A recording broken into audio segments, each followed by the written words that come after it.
Good afternoon. This is Mike Benjamins. I'm Pastor Mike Benjamins in Southern Oregon. I'm here to make another video. It's going to be another unscripted video. There are almost no notes on this. We'll just see how that goes. I'm going to let the cameraman ask questions. And so let's just jump right in and get into it. The issue today, or the subject today, will be, can you handle freedom? Today's date is February the 17th, 2020. The number assigned to this video will be 2020-003. Okay, I'm going to begin by reading the disclaimer. Now, I've got plans to rewrite the disclaimer, but I haven't done it yet, so I'm going to stick with the old disclaimers for now until I rewrite it. Disclaimer. The following understanding, opinion, and analysis, or analyses, plural, is based upon the legal and related issues in the United States of America. For those who live outside the USA, you should consult the laws in your own country and/or consult with legal counsel. For those within the USA, if you conclude that my understanding, opinions, and analysis of the legal and related issues to be unacceptable or incorrect, you should do your own legal research, read the cases yourself, come to your own understanding and conclusions, and/or consult again with legal counsel of your choice. The information provided herein is for educational, truth, and knowledge purposes only. No specific course of action is directed except the advancement of knowledge and truth.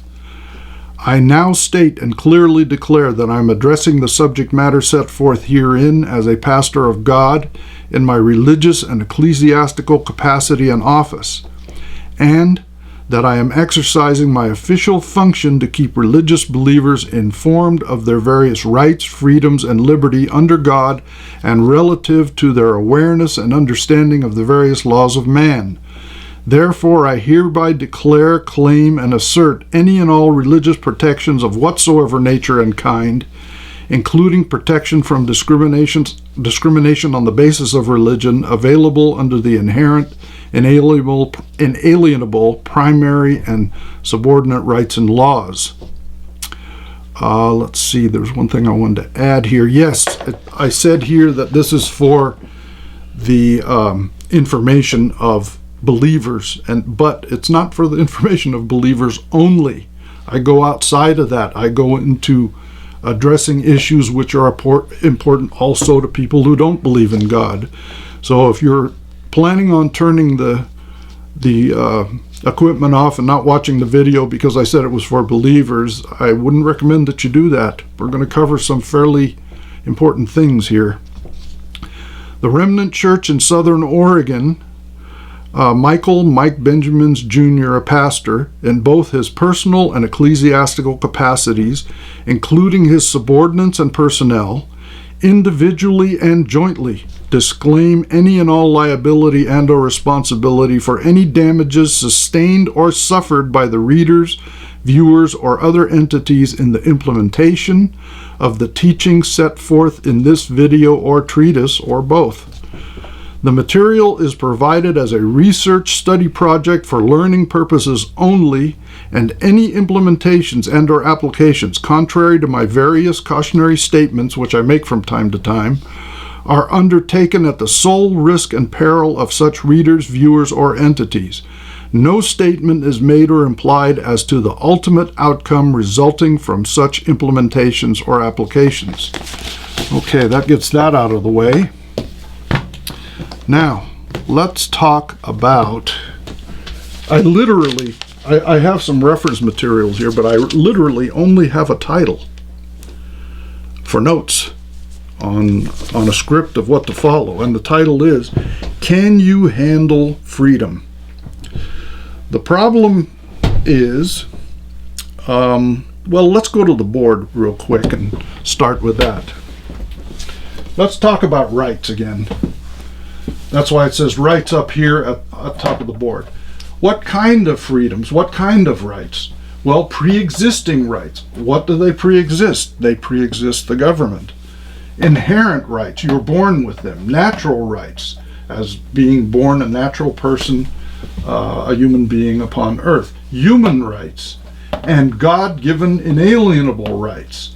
Now, in the case of DC versus Heller 2008, 554 U.S. 570, Justice Scalia called them also pre-political rights. And he said that because he's basically stating that these rights predate the political system itself. Okay, the reason why it says responsibility down here, because there's no such thing as rights without responsibility. So keep all that in mind as we talk about these rights. Now, when we talk about rights, we're also going to talk about inherent and inalienable rights, freedom, and liberty. The problem that you're going to run into is that I don't know the exact number, but there is a considerable amount of American people out there who simply do not show that they can handle the freedoms that they have. I can speak for hours about what kind of freedoms you have. I can speak for hours about law. I can speak for hours about what's written in the Bible. I can speak about all these things. But without responsibility, there's a problem.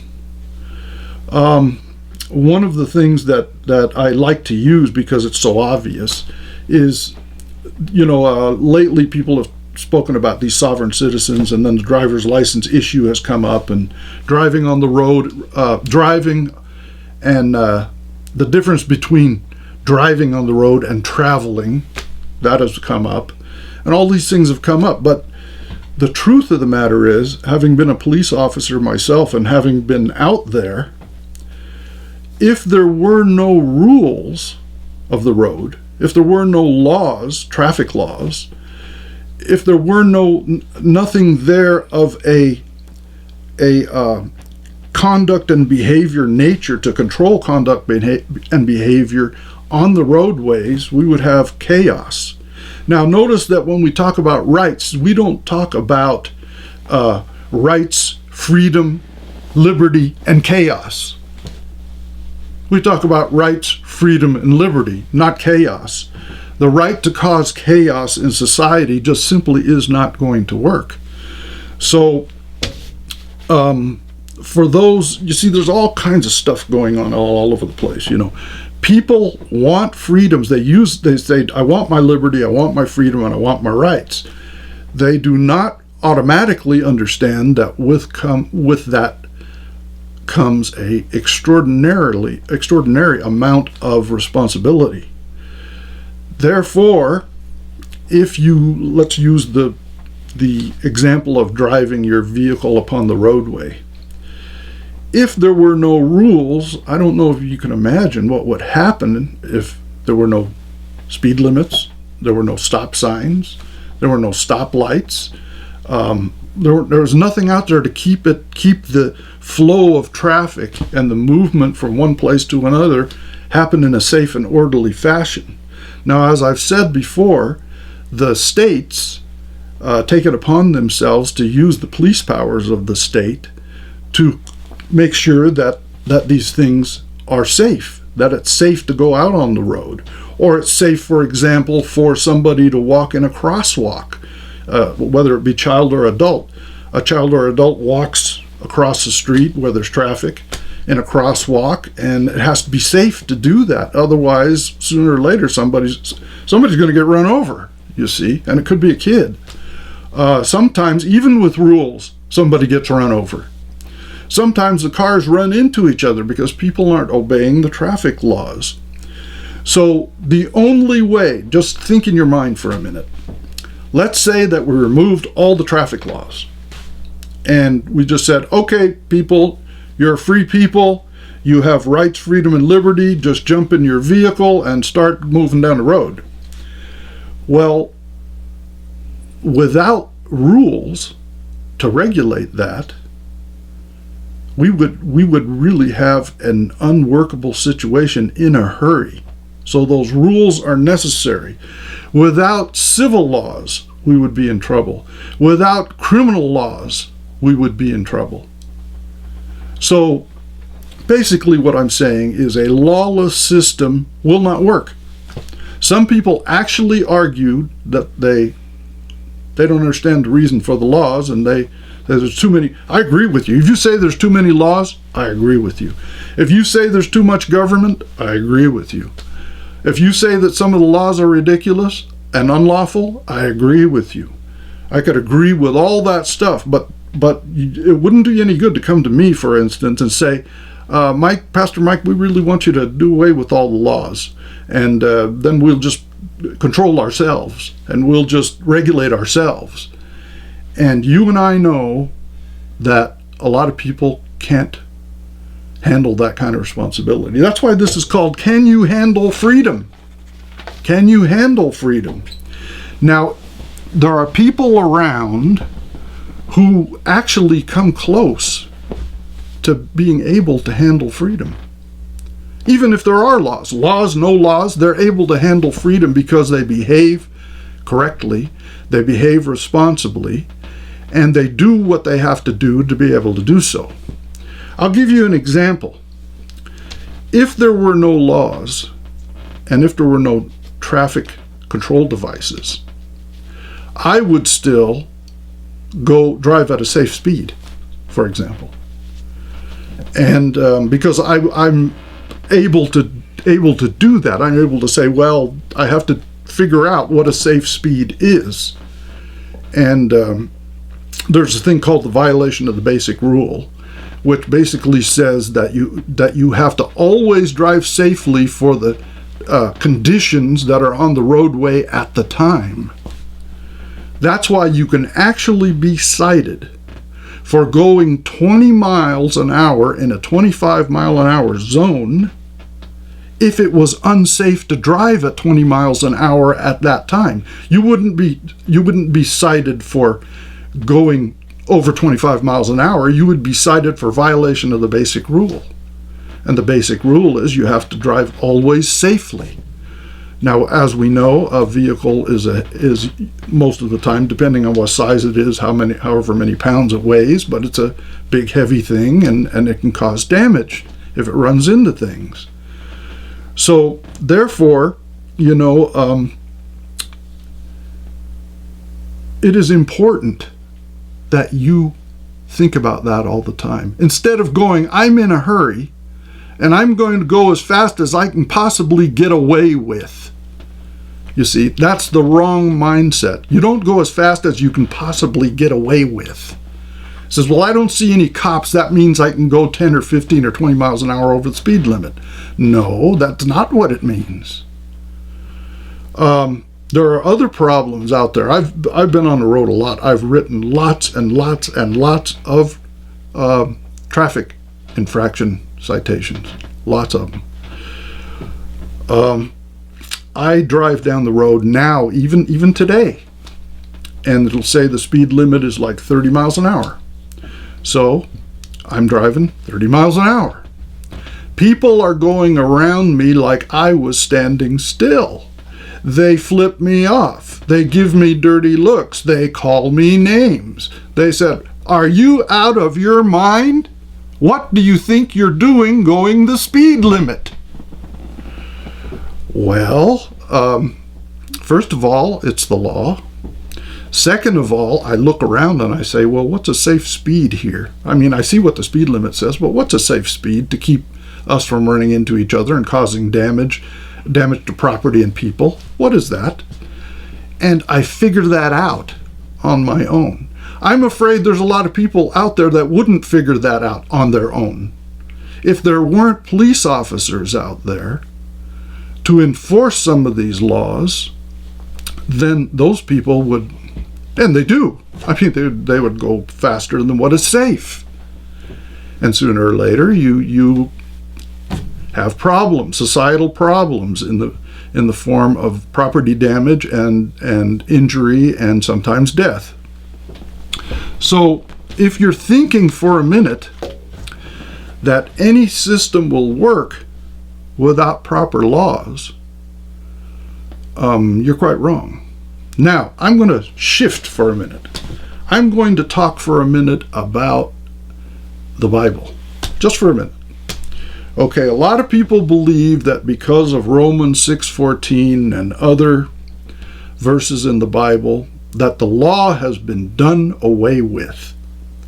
I like to call it, they say, grace has replaced law. The law is no longer, only grace. And they said, basically they're saying, it doesn't matter how much you sin, it's not a sin, and it's forgivable, and God's going to forget all about it, and you're just going to be saved by grace alone. Saved by grace alone. That's the narrative that always pops up.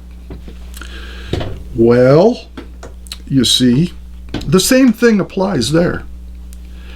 Do you really believe that as far as proper values goes, as far as moral conduct and behavior goes, as far as people showing the responsibility to restrain themselves from doing the wrong thing, do you really believe that a lawless grace system like that is going to work?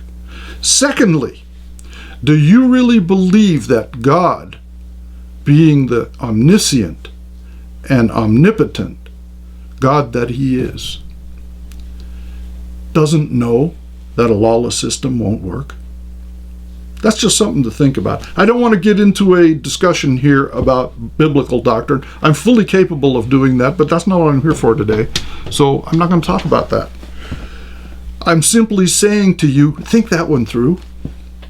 Do you believe that a lawless, totally lawless system where we're saying to people, okay, well, restrain yourselves. And if you don't restrain yourself, well, there's no penalty. You're going to make it into God's kingdom anyway, you see. No penalty. There are no consequences.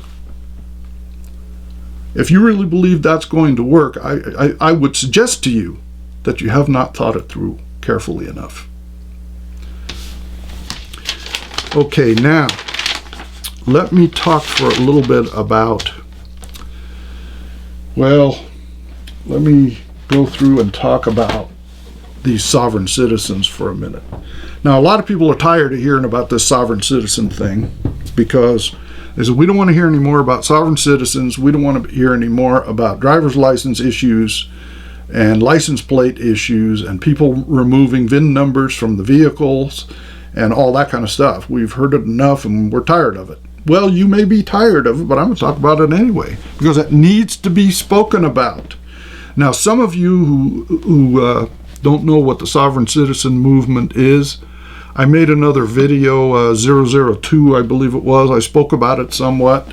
You can go and watch that. That would be available now at Real Life-Changing Truth, I believe it is. What's the full name on YouTube? Real Life-Changing Truth. I think that's what it is. Yeah, it'll be under Real Life-Changing Truth. It's not in the other YouTube site, which is Investment and Truth Review. Because I don't remember. Did we put them on both places? Put it on both. The two last videos that we made, 001 and 002. They're on both channels, but YouTube is not set up to look for something by channel. It has to be looked up by the name of the video. Okay. Well, I've been pretty successful actually by looking. Just by channel? Okay. Just by channel. Okay. Yeah, I can find it. Anyway, these videos are there. You can look at it.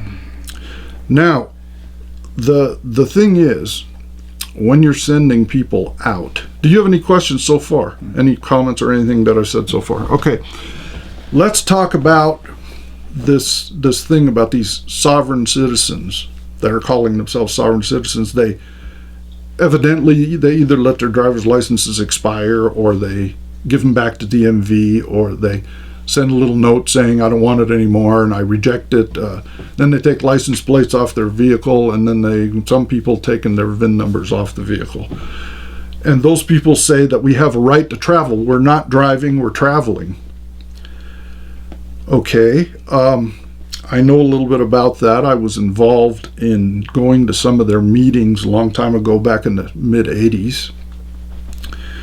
And I don't know how much they know about what the consequences of that could be. Let me address the problem of, not to mention, of course, you have no license plate. The cops are going to be on you almost immediately because you got no license plate.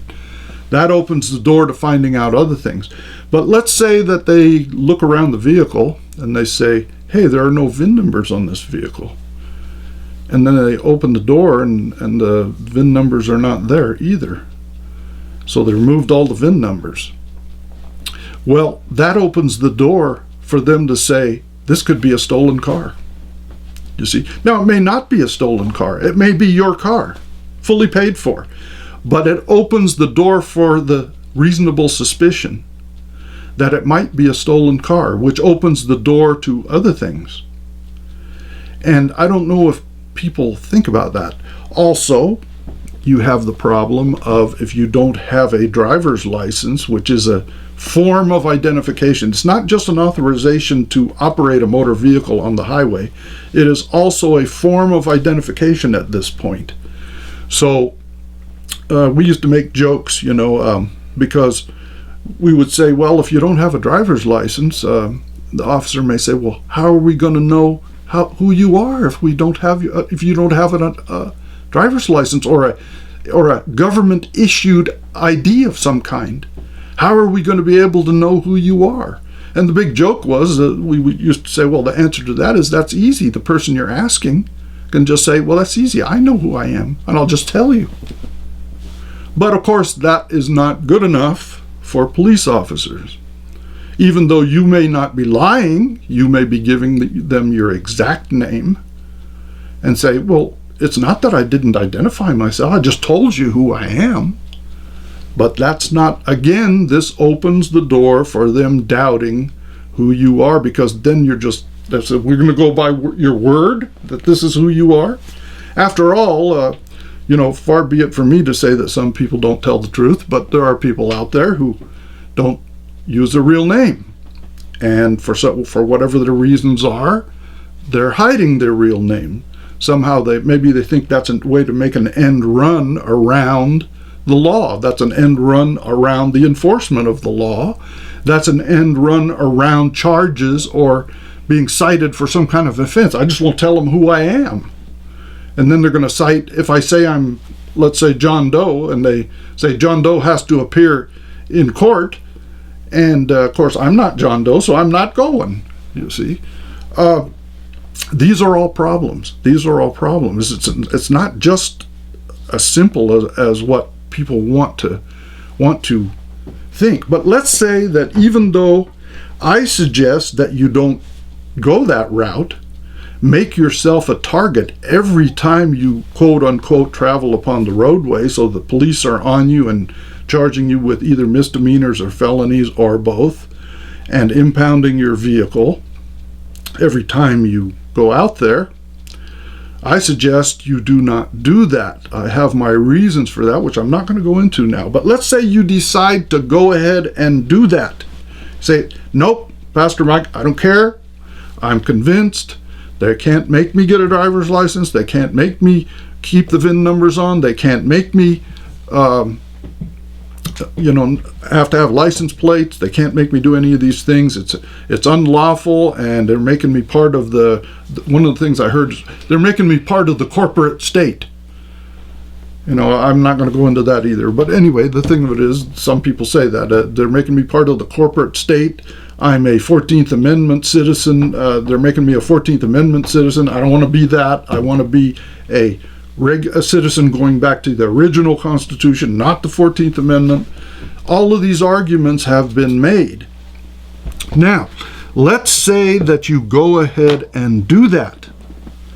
Let's say that you say, okay, I'm going to do it anyway. Then the police come, then your car gets towed, then you get charged. You're either taken to jail and then released on your own recognizance or released on bail. And then you're supposed to appear in court because you've been charged with these offenses. Well, first of all, from what I've seen, it troubles me that the people are ill prepared to deal with that eventuality, what do you do then? Now you're charged, now your car is towed or taken to the impound lot, and it's going to cost you money to get it out of the impound lot if you ever get it back. Now you're charged. What do you do then? Okay.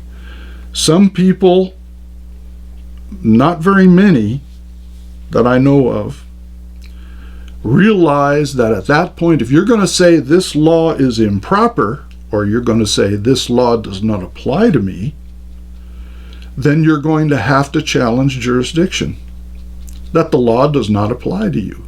Or you're going to have to make a motion of some kind saying that you want it dismissed because the law doesn't apply to you. But jurisdiction is swirling all around these issues.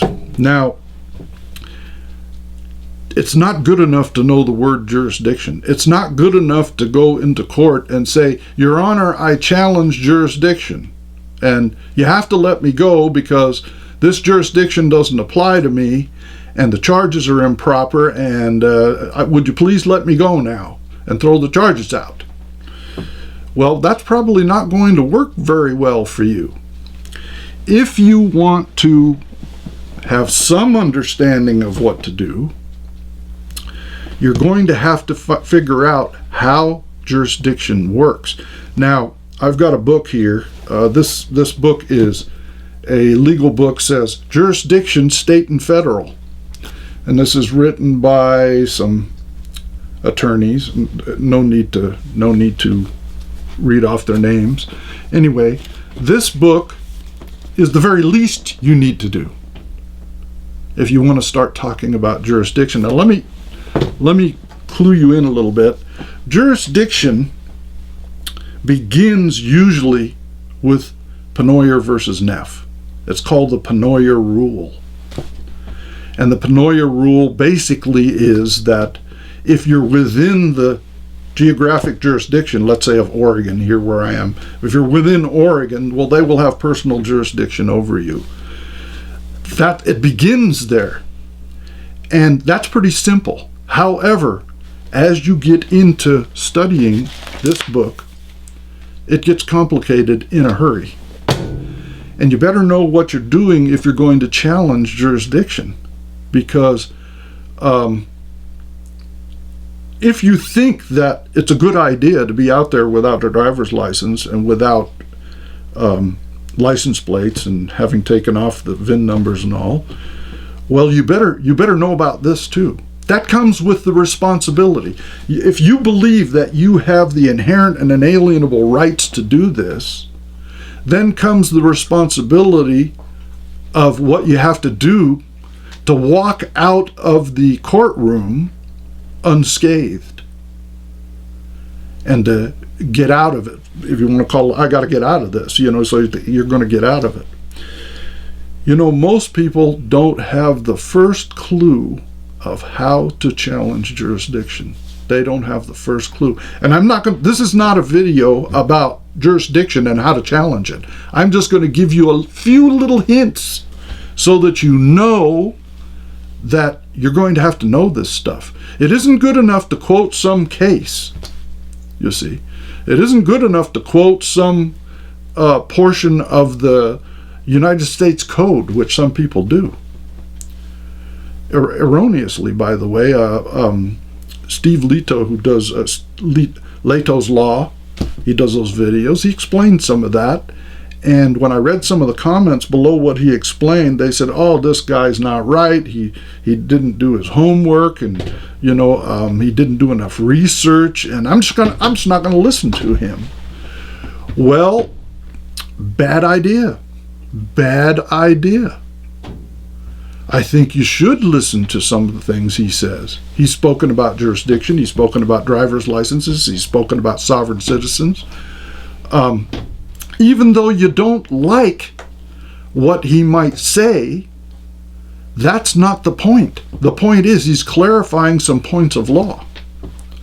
And I would suggest that you listen. And I would suggest that you don't summarily decide that everything he says is wrong, or that the things that you don't like are wrong. You know, the worst legal strategy that you can have is when you go into these issues and you say to yourself, well, what's your legal strategy? My strategy is I don't like the law, therefore I'm not going to obey it. That's not a good enough strategy, folks. Or if you say to somebody, why do you think you can do this? Well, somebody told me that I they don't have jurisdiction over me. Somebody told me a few things, threw a few cases at me, case citations, and that's it. I just quote those cases and wow, I'm going to just walk out of the courtroom unscathed. Well, it doesn't really work like that. And if you want these rights that we spoke of here back on the board, then you're going to have to do what it takes to be able to argue your issues properly. Let's begin with reading books on jurisdiction before you think of challenging jurisdiction. Let's begin there. Is that book one of the In a Nutshell series? Yes, it's one of the In a Nutshell series books. It says here, In a Nutshell. These are quite handy books. I got a whole bunch of them over there. These In a Nutshell series books. Get into it. It's concise. It's on point immediately, so that you can figure out what's going on in some area of law. However, it does take study, and it does take your ability to understand the concepts that they talk about. Now, I have other books on jurisdiction. I got big hardcover books on federal jurisdiction and things like that. This is just, like I say, this is just the beginning point. This is just to get your feet wet a little bit. If you want to know about jurisdiction, you're going to have to get into it more. All right, now, I have a site here I want to tell you about. The site basically says, this is from Hagens versus Levine, 415 U.S. 533, Note 3. Once jurisdiction is challenged, it must be proven. Let me read that again. Once jurisdiction is challenged, it must be proven. Okay. Now, back in 1992, that was 28 years ago for me, I happened to have some experience at challenging jurisdiction. As a matter of fact, I challenged jurisdiction so many times in my time that I could do it while I was asleep almost. But let me just talk about this one case here, which I'm reading from. This is 1992. Let's see. See what if I wrote down what month this happened in. I didn't. There are blanks actually. Dated this blank day of blank 1992. Okay. Well, anyway, 1992. Filed in court. It's a legal plea. 28 pages long, by the way. This is actually a combination challenge of jurisdiction and legal brief. Usually when I go into court and it's a complicated issue, I will write a legal brief and file the legal brief where I give an explanation of why what I'm saying is well-founded in law. And I will usually put in a memorandum of points and authorities. Here are the points, point 1, 2, 3, 4, 5. Here are the authorities where I cite case authorities, or I cite other authorities, which I base my legal argument upon. And I've done that a lot too. I've had people walk up to me and say, they said, Mike, I read some of your legal briefs, and I don't know if you knew this. These were attorneys that told me this. They said, I don't know if you knew this. You could make a darn good living just writing legal briefs and never set foot in a court again, just writing legal briefs. And I said, well, thank you for telling me that. But anyway, that's how you do it. That's how you do it. You don't just go into court and say, this doesn't apply to me. I'm challenging jurisdiction. I don't like the law they used on me, and I'm traveling and I'm not driving, and you just this quick spiel and then think you're going to walk out of the courtroom unscathed. It does not work like that. All right. Now, let me give you a few pointers here. This particular challenge of jurisdiction that I wrote 28 years ago, it starts off like this: special appearance. Why special? It's not a general appearance, it's a special appearance. If they don't have jurisdiction, technically, you don't even have to go because they don't have any jurisdiction over you. But you better go because, you're going to have to go into court to discuss the issue of jurisdiction. But how do you enter the court? You enter the court specially, not generally. Okay? Special appearance under threat, duress, and coercion. Why under threat, duress, and coercion? Because if you fail to appear when there is a summons and complaint against you or an accusatory instrument filed against you with charges, if you don't appear, they're going to do mean, terrible, and awful things to you. That's why it's under threat, duress, and coercion. So you're saying, if I don't go, you're going to send people with guns and badges after me. And they're going to drag me away, probably with the handcuffs too tight, and throw me in a cage. And then they're going to drag me out of the cage and drag me into the court. And then if I mouth off too much in the court, they're going to drag me out of the court and have the case anyway. You see, that's what's going to happen.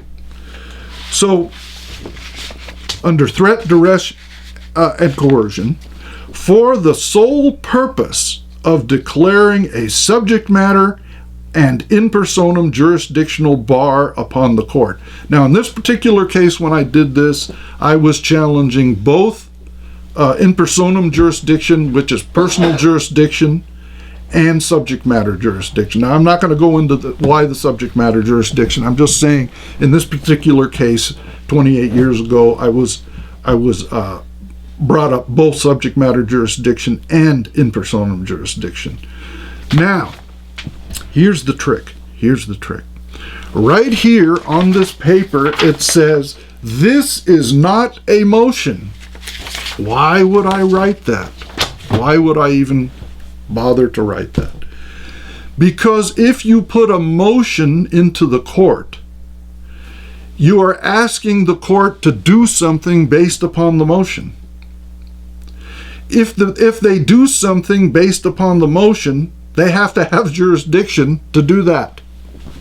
So if you put a motion before the court, you are acquiescing to their jurisdiction. You are saying that there is jurisdiction to rule on the motion.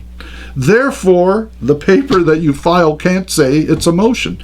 Now, in regular legal practice, when there are jurisdictional issues before the court, that's the way it's done. For instance, let's say there's a venue problem. Let's say there's some other kind of problem. They're saying, okay, well, I'm challenging jurisdiction, Your Honor, because this thing happened in a different county. It didn't happen here in the county that the case is filed in, and it's filed in the wrong place. So we're asking for a change of venue, or we're flat out going to challenge jurisdiction based upon it's filed in the wrong jurisdiction. So you can do that, and then they do give the court jurisdiction to decide the jurisdiction. Let me state that again. Sometimes you give the court jurisdiction to decide the jurisdiction. Okay? I don't know if you're following, but I hope you are. Sometimes you will do that. You will give the court jurisdiction to decide the jurisdiction. In fact, most of the time in the practice of law, that's the way it's done. However, what if you don't want to do that? What if you don't want to give them jurisdiction to decide the jurisdiction? You're saying they have no jurisdiction in the first place, and then you're saying, well, I want you to decide whether there is or isn't jurisdiction. Well, where'd they get the jurisdiction to decide that if there's no jurisdiction? Keep that in mind so you know. And I'm just giving you the very, very tip of the iceberg of what this stuff is all about, okay? let's go on. Here's what I wrote. I'm not going to read it all. I'm just going to read you parts of it. Enters now the accused, Michael Benjamins Jr. I happen to be the accused in this particular case. And I said here, appearing specially in his official capacity and in propria persona. At the time, I was appearing in propria persona, meaning I was appearing in my proper person.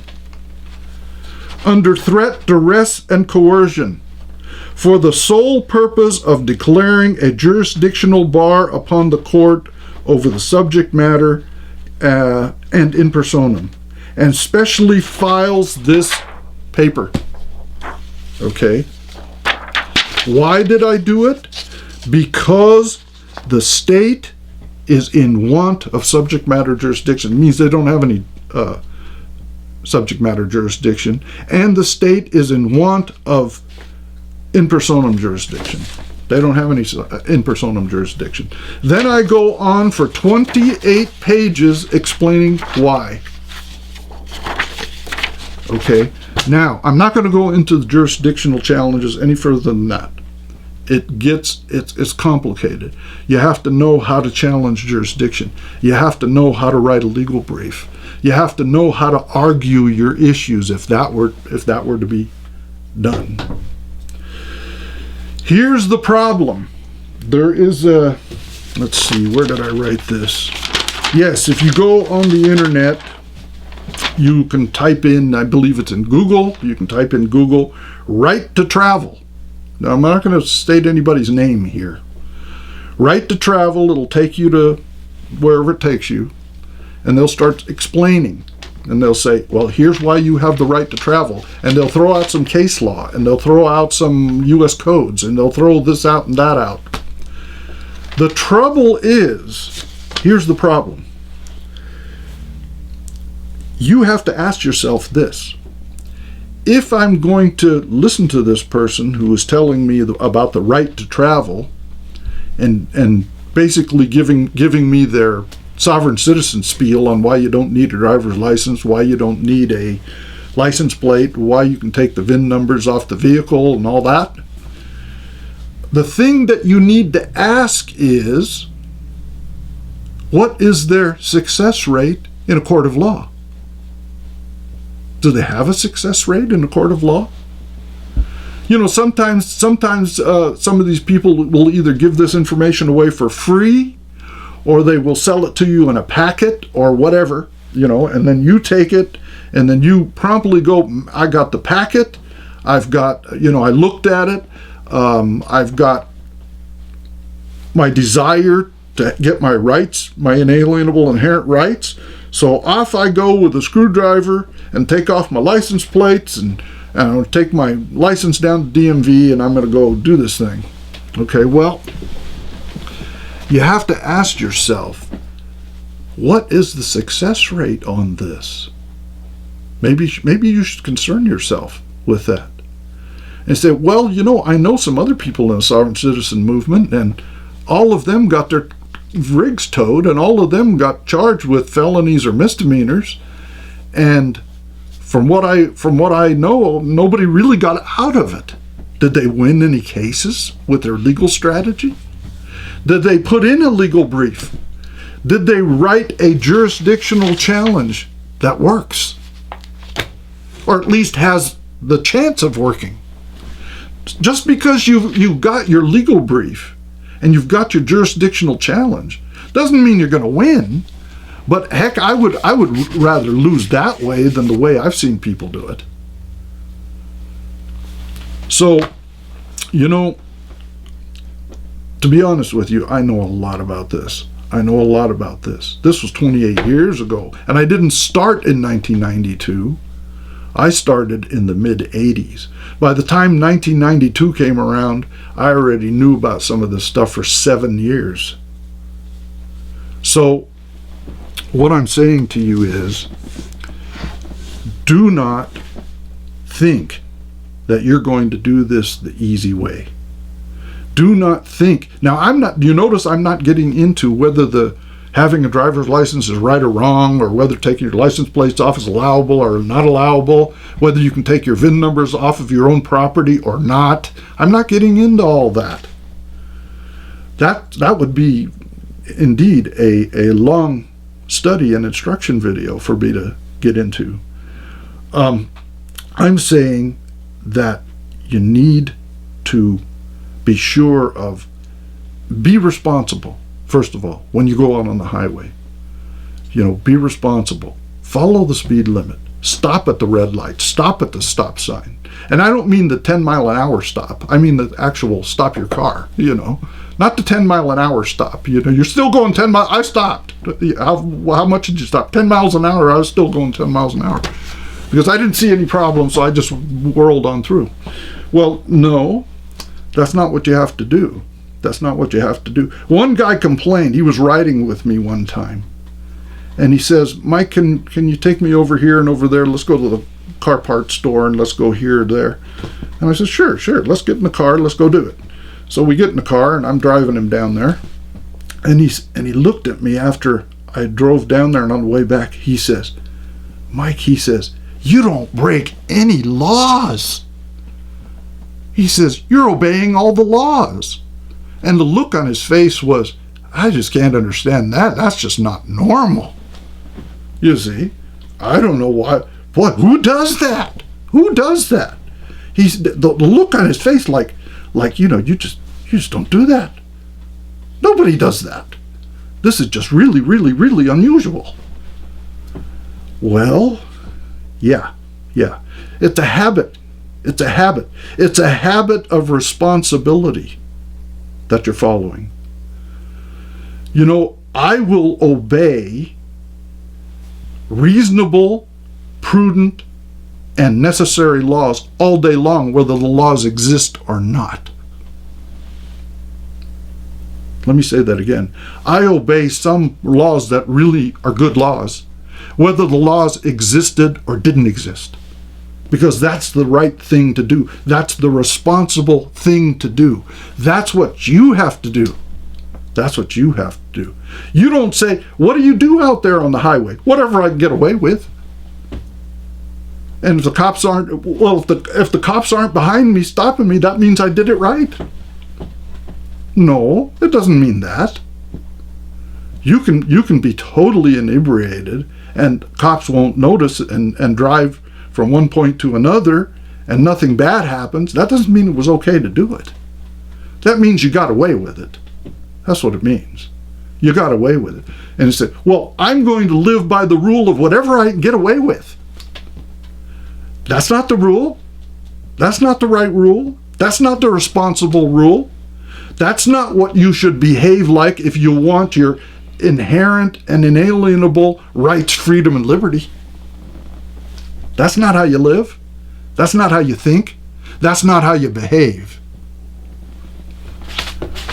Now, I know sometimes it looks like I'm just chewing you out when I do this. Yeah. I have a question of clarification. Yeah.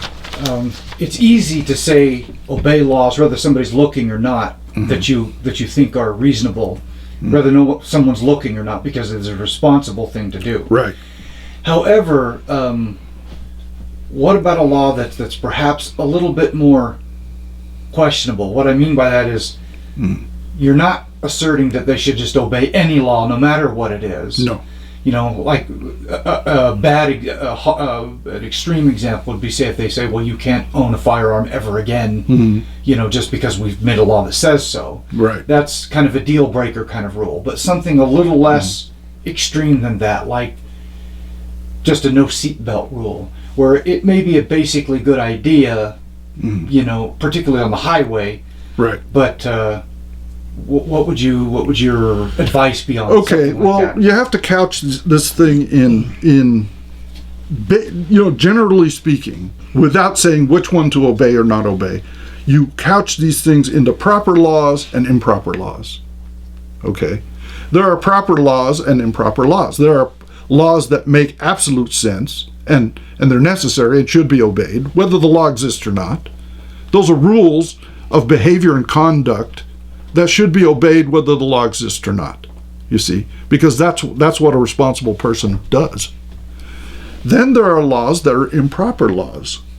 Now, the seatbelt is particularly, one that people have asked me about, and I'll tell you something. The problem isn't whether or not it's wise to wear a seatbelt.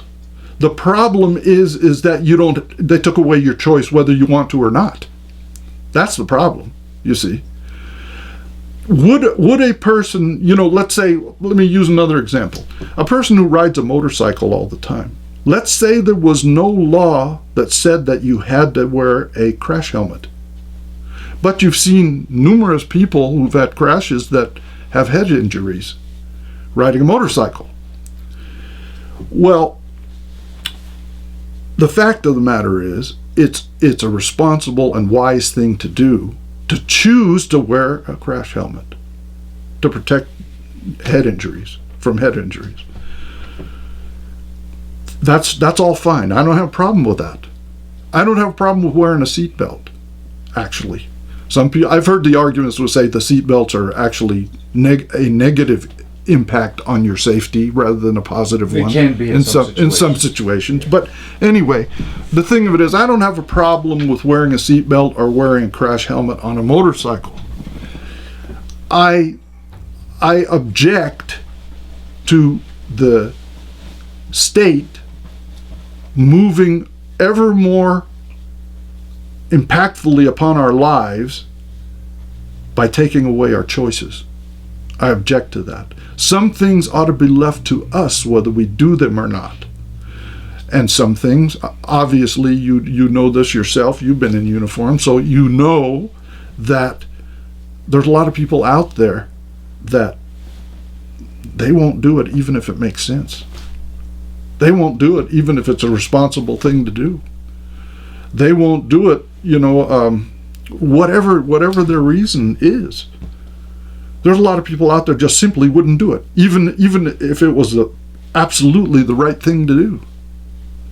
That's a problem. That's one of the reasons why the state says we're going to require you to do it. What the state is actually saying when this happens is you can't handle your own freedom. And that's, after all, that's what the title of this video is. Can you handle freedom? You can't handle it. So since you can't, we're going to handle it for you. Because you're not acting responsibly. Since you can't act responsibly, we're going to handle it for you. We're going to decide it for you. The same thing is true of the financial responsibility law. You see, if you get into an accident and you don't have money to pay for the damages or whatever the consequences of it might be, then you're not financially responsible. And if you want your rights, don't even think about having rights without responsibility. Don't even think about it. It isn't going to work. And it's not responsible not to be responsible with your rights, basically. So does that answer the question, or where? Okay, all right. Now, all right, let me add a little bit more. There are laws out there which absolutely get into the category of, wow, that's a law I just can't follow or obey. A deal breaker, so to speak. Yeah, deal breaker. Yeah. Wow, you just say, wow, this law is just ridiculous. But generally speaking, on things like a seatbelt, you would say, even if they don't necessarily have legitimate legal authority, obey that rule anyway, barring some good reason, some compelling reason not to. Exactly. Yeah. But I agree with you on this. There are laws that are absolutely unconstitutional. Okay? Even though, you see, this is kind of a weird thing, but we can go all the way up through the courts, all the way up to the Supreme Court of the United States, and the Supreme Court can say this unconstitutional law, we're going to declare it constitutional. Well, what do you do then? When you know for a fact, and it's not just you, it's other legal professionals who say, yeah, that is unconstitutional. Here's why. But the Supreme Court said it was constitutional. What the heck do you do then? Leto talks about civil asset forfeiture.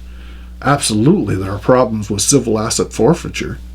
Would I put it this way, if I was still a police officer and they would ask me to be part of the civil asset forfeiture effort, and I knew that I was taking money from people who weren't involved in any crime, we're just taking money. Why, I would either have to stop, I would refuse to do it, or just not do it until I got fired, or quit. I'd say, that's it. Badge goes off, uniform comes off. I didn't sign up for this. I'm not going to do this. Not doing it. I don't care what the Supreme Court of the United States ruled it constitutional when it isn't. I don't care. I'm not going to do it. And there is that situation. Now, there are other laws, we don't need to go into them all, but you and I know, we have looked at some of the examples of some of these laws that are just ridiculous. And should we obey them? No. No. Should we go to the police and say, I'm not going to obey that law, and if you want me, just come after me? Well, they might just come after you, so don't go down there and tell them that, you see. Don't pick a fight. Yeah, you see, if you got a stick, don't go find a rattlesnake to poke it at, you see. You don't want to do that. Bad idea. All right. Now, what else was I going to get into? Was there anything you wanted to bring up so far? No, that was good. Okay. All right. Now, handling your freedom and your liberty and your rights.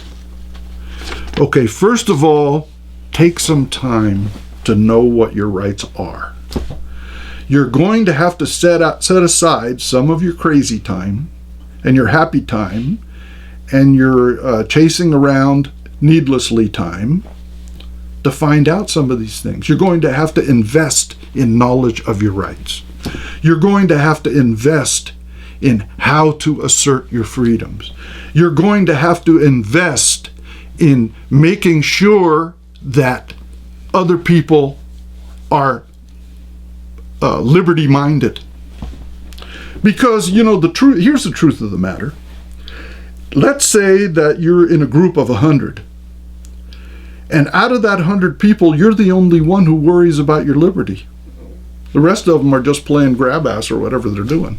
Sorry for saying, But anyway, the rest of them are just running around doing whatever, having fun.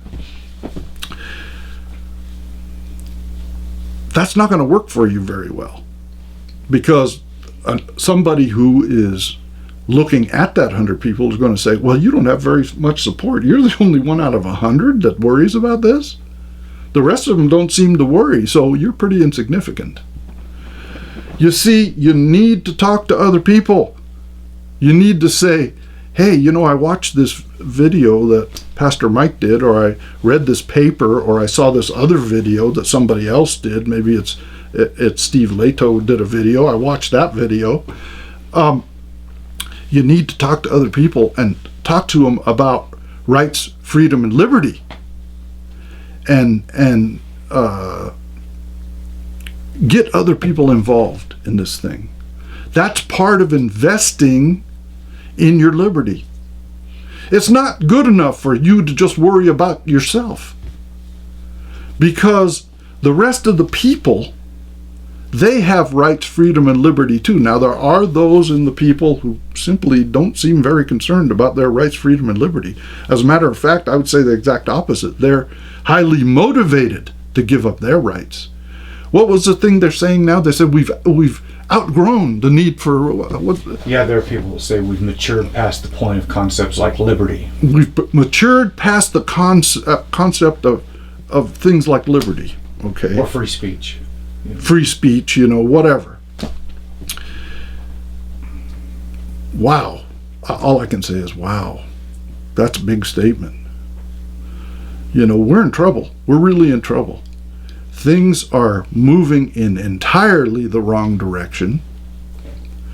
People have shown over and over again that they can't handle their responsibility, their need for responsibility. And let me put it in this example. Let's say you're a mom and dad and you have kids, and the kids just simply cannot behave themselves. They simply run around breaking things, and one is poking the other, and another one is hitting the other, and one of them has a toy, and the other kid goes over there and grabs the toy, and then you got a big consternation in your living room because one kid took a toy from the other kid, and one kid's yelling, "Mine, mine, mine," and it's driving you crazy. Well, because of that, the parents have to get involved and say, okay, well, apparently you can't behave properly, so I'm going to have to help you behave properly. And that's what parents do. Or, well, some parents have other ways of dealing with it which aren't appropriate. But anyway, the point is, somebody's going to get involved and say, that's got to stop. When I was a police officer, I went to a domestic dispute once. And I think I mentioned this before, but I'll mention it again. And here were the mom and dad. And you never know what you're going to get into when you're a cop and you end up at a domestic dispute. But anyway, one parent had the arm of the child, and one arm, and the other parent had the other arm, and they were tugging on the child because apparently there was going to be a dispute over whose child. Somebody was going to leave, and whose child was going to go with who. Well, I looked at that as soon as I got there, and I go, no, I'm not going to let this slide. Now, I'm one that believes in leave the family unit alone. If the family unit can take care of its own business, let it. If the parents can raise their kids right, let them. If the parents want to teach their children about the Bible and God, let them. I think that the family unit needs a whole lot of leave alone. I really do. But when I see parents tugging on the kid one way and another, then that's too far. That's too far. And I said, that's not, I just simply cannot turn my back on this. I just have to do something. And I did. The kid was taken away from the parents by me. And, that's what happens. See, there's a balance between rights, freedom, and liberty, and the need for intervention through the police powers of the state. There's a balance that exists. And for the welfare of the child, I had to remove the child from that situation because the parents could not behave correctly. They could not behave responsibly. And it's not getting better, it's getting worse. Now here's where I go back to religion for just a second. Why is it getting worse? It's because we're getting farther and farther and farther away from the rules of conduct and behavior that God teaches. And the more we get away from that, the worse it gets. The worse it gets. Yeah. It is worth noting, too, that the fact that there are people out there behaving irresponsible, which opens the door for governmental overreach, saying that's it, now we're going to make rules that apply to everybody, even if you're not acting irresponsibly. Exactly. They're going to apply it. In other words, the good have to suffer for the bad. Yeah. That's like the parents saying, I don't want any, the kids acted up and they're mine, and yelling and screaming and crying and, like that. And then the parents say, I don't want anybody in his house to touch anybody else ever again because I'm tired of it. You see, I don't want justice, I just want quiet. You see, the government is filled with people, just like you and I. You see, they're not some exalted beings because they work for the government. They got all the flaws and, the pros and cons of every other kind of a human. So they may jump to some strange places, what my son calls government overreach. They may overreach and say, here's the solution I'm going to implement. Because I have had it up to here, I don't want to deal with these idiots anymore. You know, this is just, they can't behave right. They don't show that they're responsible, and by golly, we're going to have to do something about it. So then you start getting some bad laws getting created. And those bad laws are applied to people that were doing nothing wrong. They were being responsible. They were being law-abiding citizens. They were doing, you know, basically living the way they should in society.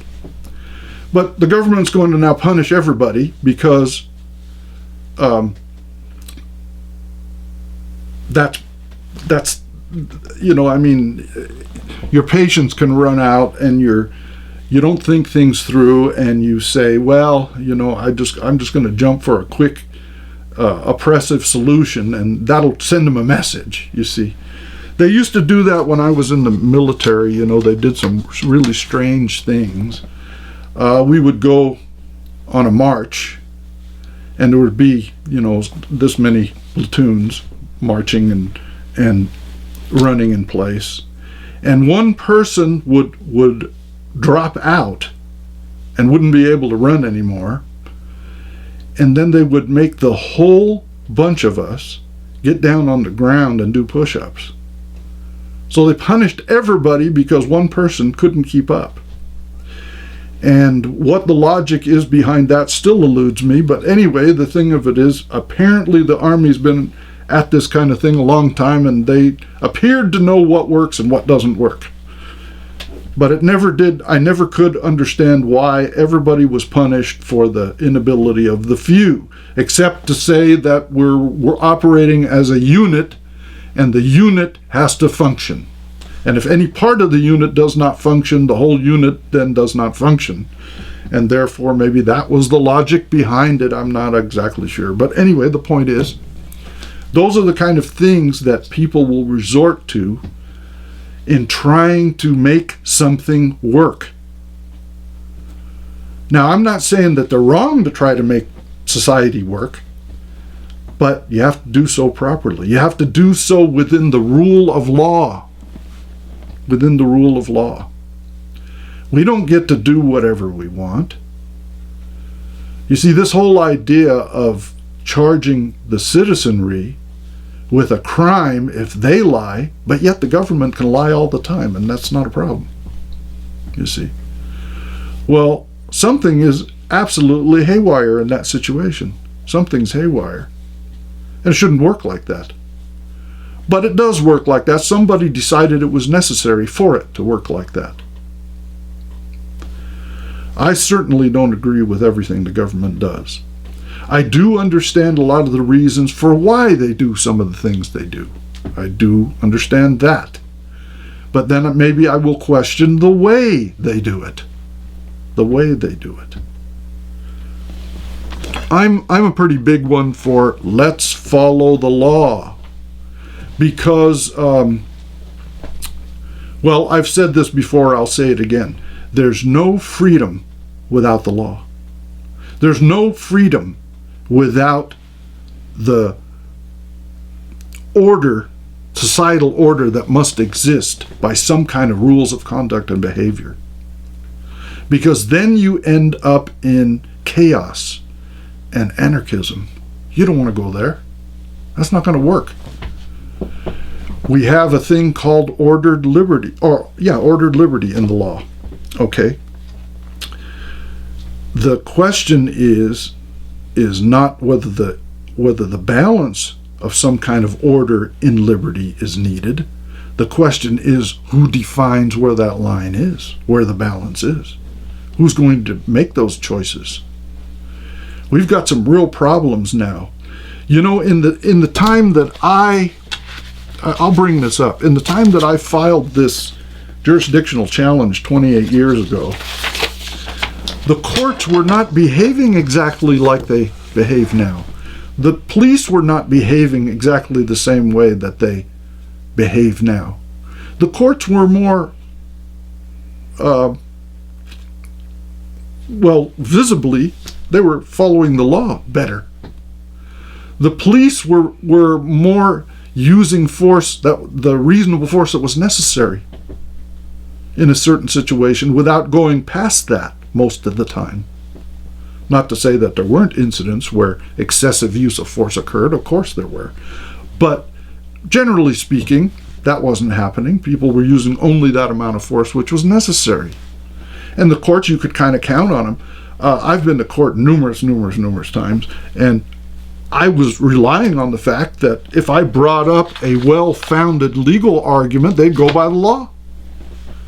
And I figure, now that doesn't mean you always win, but I believed anyway that if I brought up a properly founded legal argument, they'd say, yeah, that's well-founded in law, we're going to go with that. Now, it's a different situation. So I'm not here to tell you that it's going to be the same to challenge jurisdiction 28 years ago as it would be now. I'm not sure what they would do now. The courts are likely to follow an agenda in spite of the law. We know that's happening all up and down the courts right now. I won't go into that in this video either, but that is happening. They are just making political decisions. They are making agenda-based decisions, wrapping it in a nice legal wrapper of law, saying, yeah, we can make this work. And using the law to justify. Yeah, using the law to justify. Yeah. So we don't have the same expectation that they're going to follow the law anymore. There are plenty of legal professionals throwing up their hands and saying, what? What do we do now? This is a violation of the Fourth Amendment. This is a violation of the Fifth Amendment. This is a violation. This is a violation. Yet they just said it was okay to do. Are they looking at the same Constitution that we read? You see, I don't know, we're heading to strange places. I also noticed that the older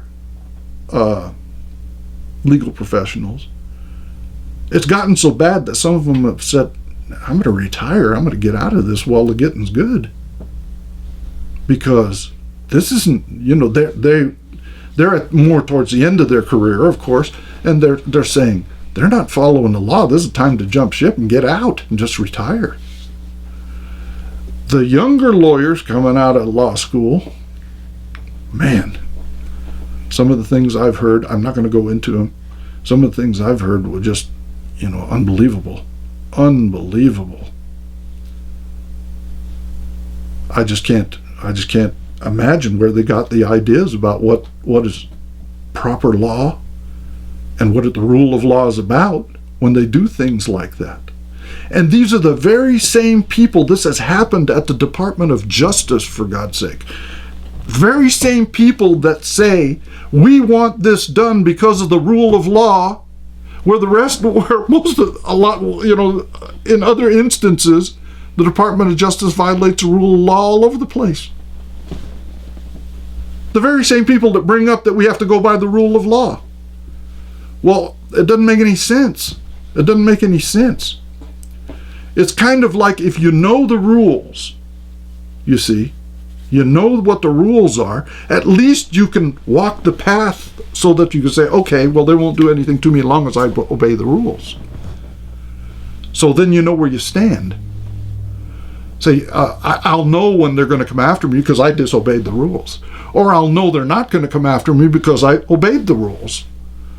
But when you don't know where that line is going to fall, now you don't know whether they're going to come after you or not.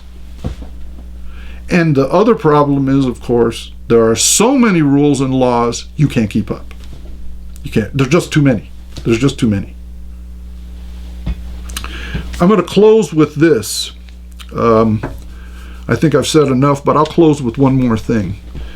If you're going to take some legal steps and you're going to write legal briefs or you're going to put in a jurisdictional challenge, you don't always have to quote and cite federal case law.